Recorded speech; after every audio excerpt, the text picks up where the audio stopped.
just like the guy whose feet are too big for his Well, hey, little guy.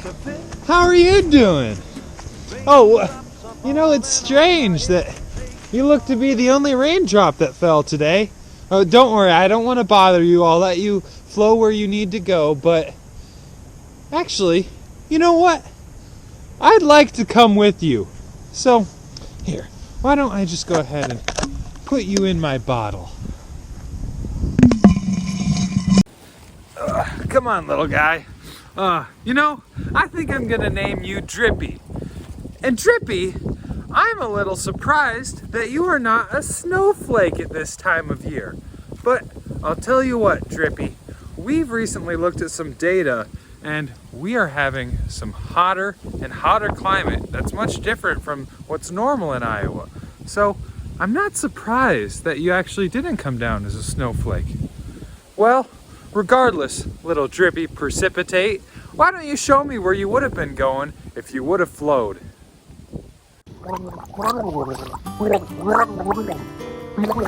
Wow, really, Drippy? I can't believe it. Well, I guess I'll have to translate for everyone else who doesn't speak liquid. So what Drippy just told me is that this is a new journey for him in a brand new watershed. And what a watershed is a piece of water that will flow all the way into the ocean from anywhere on Earth. Holy moly, Drippy. I can't believe you made it all the way down to this cornfield, little guy. But I guess it makes sense. Once water falls in our own front yards, it doesn't just stay there. So what'd you say you called this again?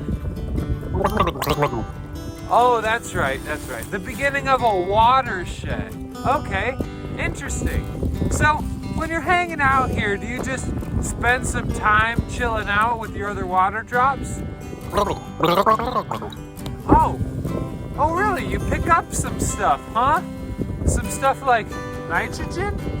Interesting. I guess that makes sense. I always see farmers spraying some chemicals out here in the summertime.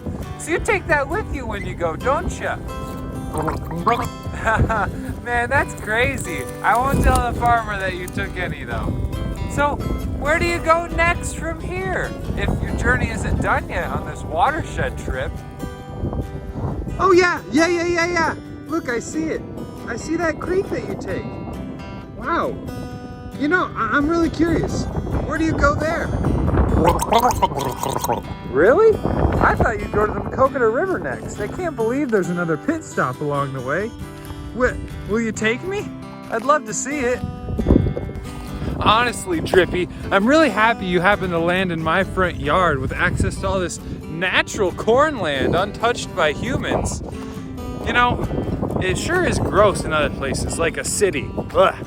I love it here in Iowa, where the land is natural. You're kidding me, right? What do you mean it's not natural? 80%? What? How did we change it so much? I don't know. Farmer John at least seems to take care of his land. Off my property, kid. Oh shoot, Drippy. We better go back to civilization. Okay, good. Well, let's head back to that Hurstville Interpretive Center place. I gotta see what it's like. Okay, Drippy.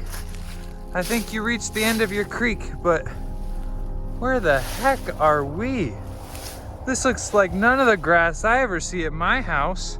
Oh, okay. I'll let you flow a little bit further that way. Sorry. I see it, Drippy. Wow. Oh. That is beautiful. You say they call this a wetland? And it's what a lot of Iowa used to be? Well, crud, now it's all just cornfields and bean fields. I mean, I'll be honest, Drippy, I'm kind of ashamed in us for doing this to the land. It's so beautiful. I mean, it's untampered. It's clean. I don't know what happened. This truly is gorgeous, Drippy. If only we didn't have such the population that that we do now, we wouldn't have the agricultural boom and we would preserve beautiful things like this. But at the same time, I guess it's necessary. Iowa is what they call the breadbasket of America. And it's okay if things happen to the land anyways, right? I mean, animals will evolve and get over it, so... What do you mean? Oh, they can change. It happens all the time. I mean, we came from monkeys, right?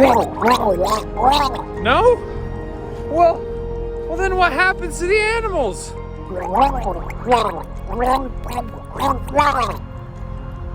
Okay. Darn it.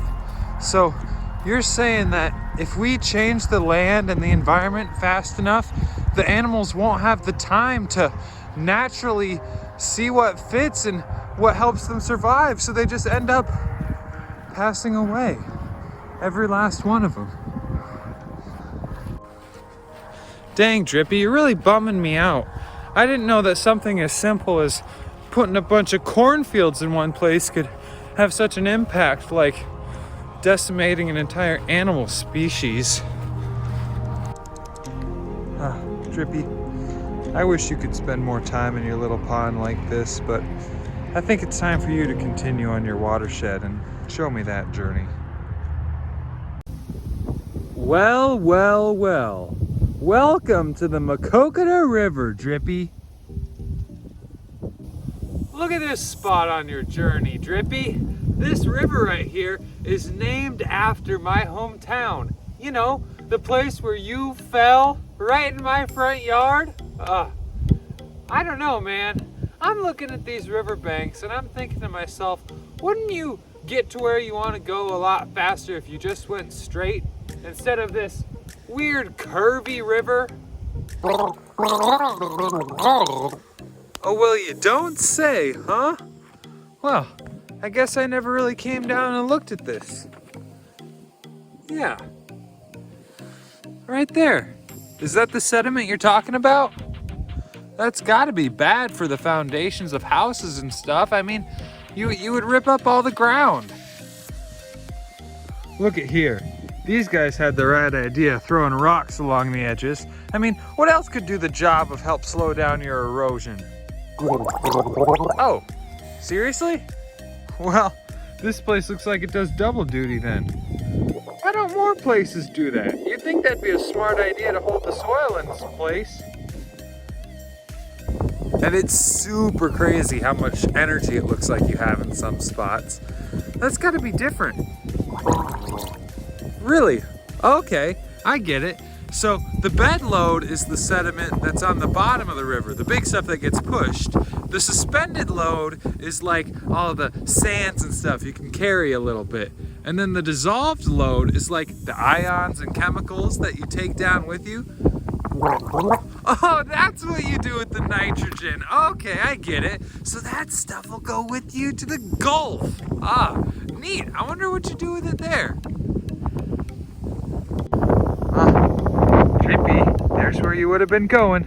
Downstream. Well, I have an idea. Let's go see if we can race your other fellow droplets to where you end up at down there. Drippy, look where you are now. Oh my goodness, you've made such progress. You know what we call this place right here? Well, this body of water happens to be known as the Mississippi River. Wow, look at this wide, bendy, curvy river, huh? I wonder why we don't just have it go straight, you know? It'd be a whole lot easier for the ships to get through. Also, you'd have probably more fun going fast, wouldn't you, Drippy? Well, we try to make it go straight sometimes with rocks along the riverbanks. But there's a problem with that, you see, because the faster the river goes, the more energy it picks up and the more erosion we get. And you know, with the more erosion you pick up, you get more sediment moving along, ruining structures as well. And that's not even mentioning this trash all along the riverbank. look at these rocks, would you? Now ask yourself, is this doing a good job of keeping erosion from happening? Well, it just might slow down the river along the banks, but how effective is that in the long term? Also, where does this river flow? Well, we know, of course, it flows down into the Gulf of Mexico. And what does it carry with it? Well, I don't know, Drippy. Where'd you come from? That's right. You would have come from a farm, along with fertilizer, a whole lot of nitrogen. And you know what, Drippy? To tell the truth, the fish and the algae don't really appreciate all that nitrogen you're bringing with. There are now spots called dead zones down there in the Gulf of Mexico. Zones where there's almost no oxygen, all thanks to little drops like you bringing your nitrogen down there. Now, please, Drippy, I know you didn't mean any harm. It's not your fault, it's ours. You see, if people like us didn't take the time to throw random rocks around the bank and just let nature do its thing, let agriculture do its thing without chemicals, we wouldn't have those dead spots.